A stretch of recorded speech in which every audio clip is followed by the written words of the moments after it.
안녕하세요. 톡톡 철학사이다 애청자 여러분. 정치 속의 철학 강좌, 철학 속의 정치 강좌, 철학사이다 강좌 새로운 시작을 진행하고 있는 정치 철학자 김만권입니다.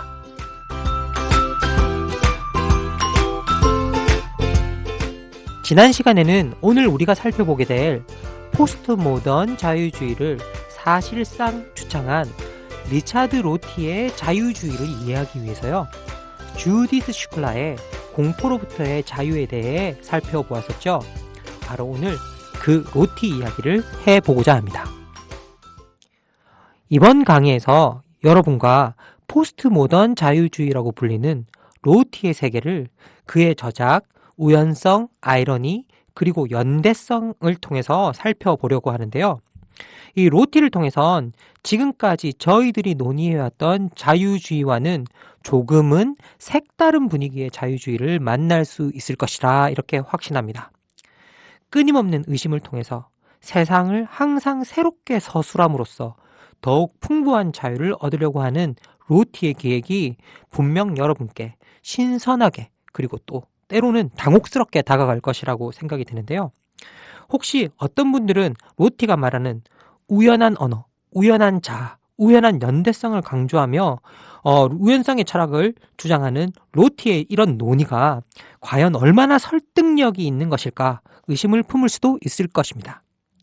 그러나 사적인 것의 세계로 자유주의를 이끌고 가는 로티의 기획 속에서 정치 영역에서 하나의 단일한 진리를 거부하는 자유주의자의 진면목을 발견할 수도 있을 것이다 라는 생각도 해봅니다. 자, 그럼 시작해 볼까요?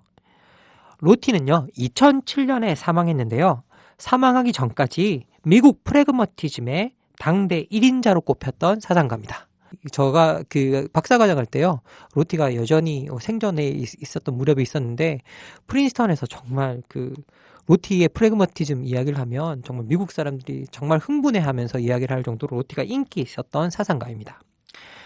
그래서일까요? 로티의 사상은 좀 어려운 듯하지만 이 프래그머티즘 때문인지 몸으로 느껴지는 그런 측면을 지니고 있습니다. 우선 이런 상황을 좀 가정해 보았으면 좋겠습니다. 고대 그리스 아테네 학당에서 국가의 집필을 마친 뒤 철학자이어야 하는 시인 플라톤이 엄격한 목소리로 당당히 외칩니다. 시인은 가라. 근거 없는 비유로 가득 찬 시인은 이 땅에서 떠나라. 이제 너희들에게 철학을 보여주마. 형이상학이 무엇인지 가르쳐주마.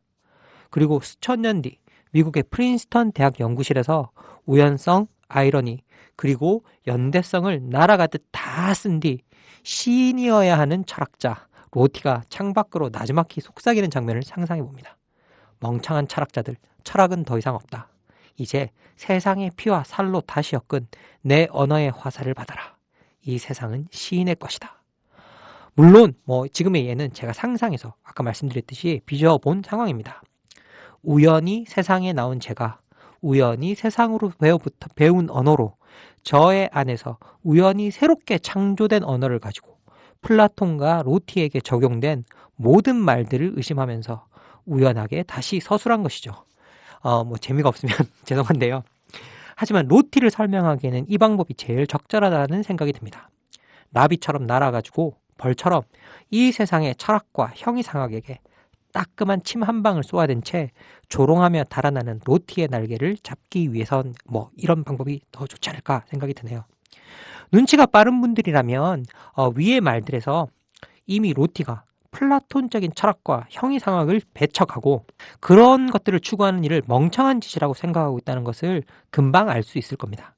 포스트 모더니즘의 영향을 받은 시인이 되고 싶은 어떤 철학자답게 로티는 철학과 형이상학을 조롱하고 내던져버립니다.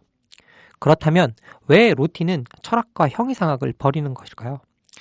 그것은 이 세상이 우연한 언어로 빚어진 것이다 라고 로티가 믿고 있기 때문입니다. 이 세상이 우연한 언어로 빚어진 이상 이 세상을 제대로 서술할 수 있는 것은 문학과 언어뿐임은 너무나 자명한 거죠. 로티는 형이상학자들이 보이지도 않고 있지도 않은 실제를 있다고 믿고 보이게 하려고 한다고 생각합니다.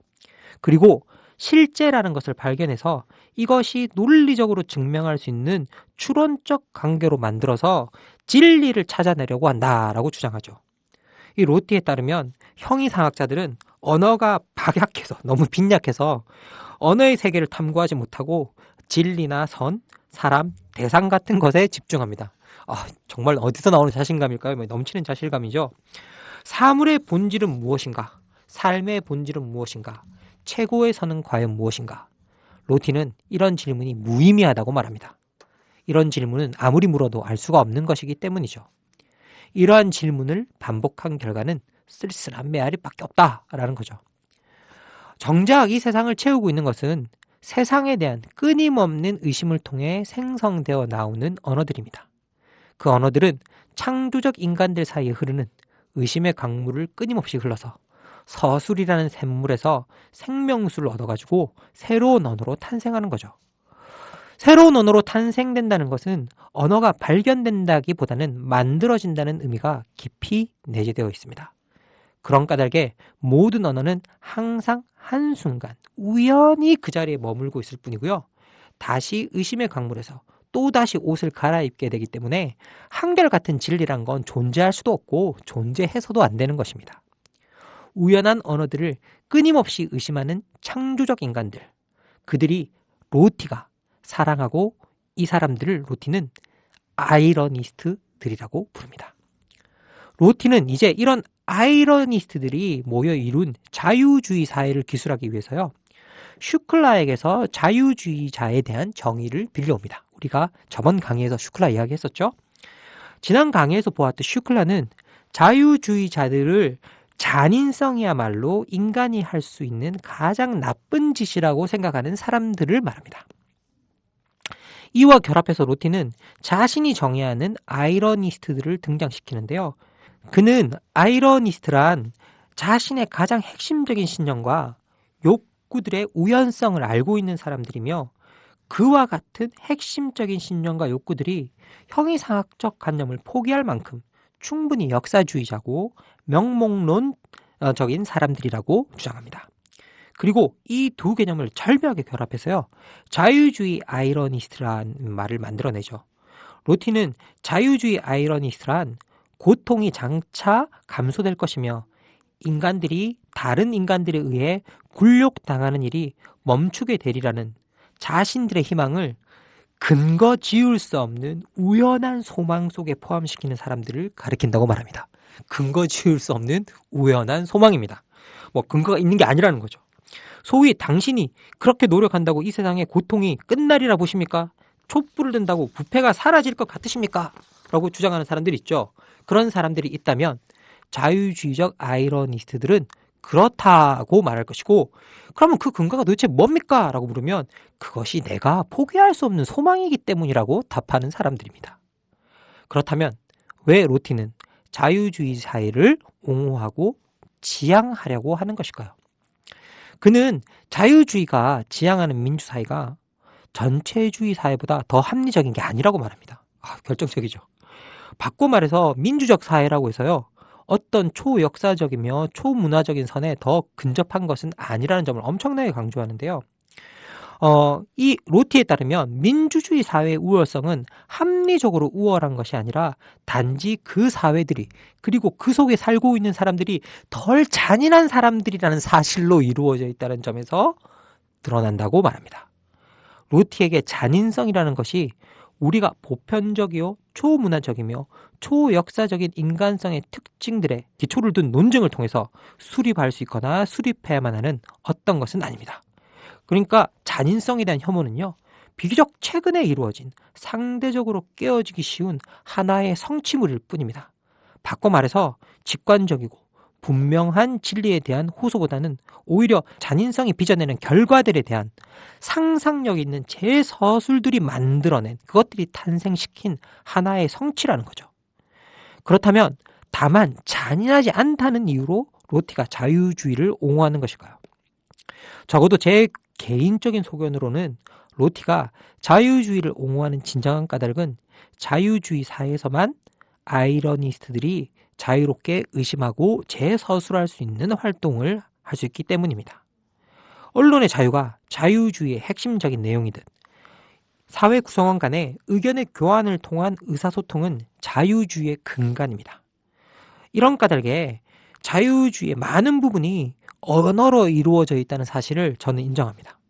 로티가 말하듯 자유주의 사회란 힘이 아니라 설득에 의해서, 혁명이 아니라 개혁에 의해서 새로운 실행을 암시하는 다른 실행들과 현재의 언어적 실행들 간의 자유롭고 개방된 만남에 의해서 그 이념이 달성될 수 있는 사회이기 때문이죠.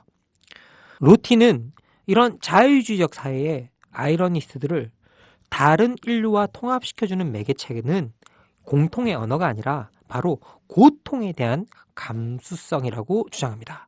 이 부분이 언어가 엄청나게 중요한 역할을 해오는 것 같지만요.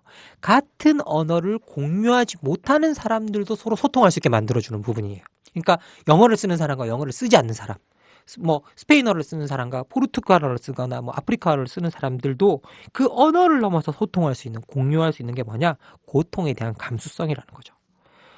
이것들은 짐승들도 느낄 수 있는 그러한 종류의 고통이 아니라 인간만이 공유할 수 있는 특별한 종류의 고통인 굴욕에 대한 감수성이다 라고 표현하죠.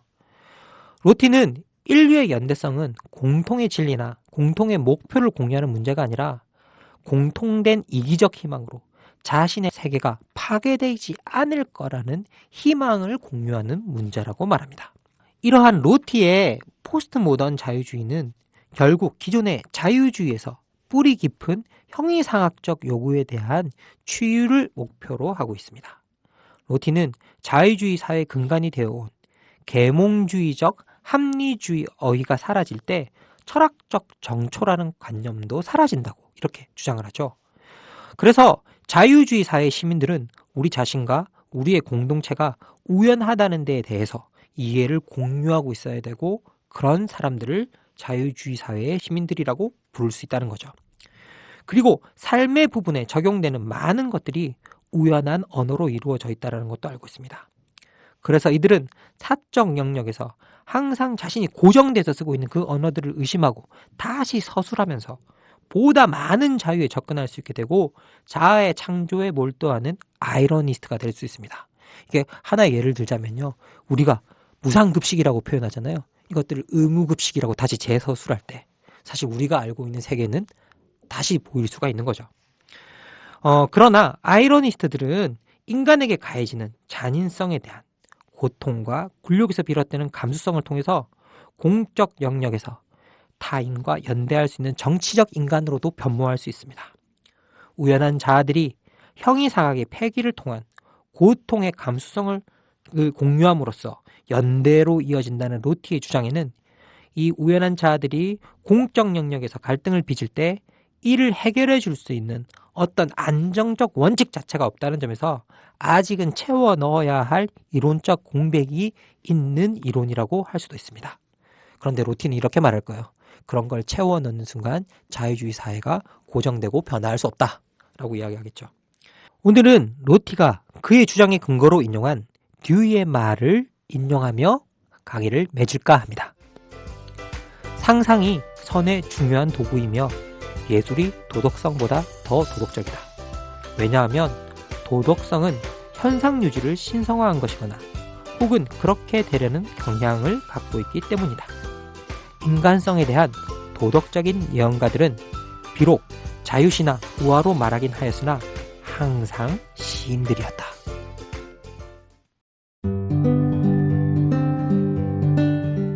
안녕하세요. 아카데미 느티나무 강좌를 7년째 듣고 있는 70살 넘은 할머니 정애자예요. 저에게 아카데미 느티나무는 새로운 배움터입니다. 배움을 통해 행동하는 시민의 발걸음에 동참하고 있다는 것이 뿌듯하답니다. 즐거움과 나눔, 웃음과 실천이 있는 배움의 공간, 아카데미 느티나무에서 뵐 수 있기를 기대합니다. 참, 아카데미 느티나무는 참여연대 부설 시민교육기관입니다.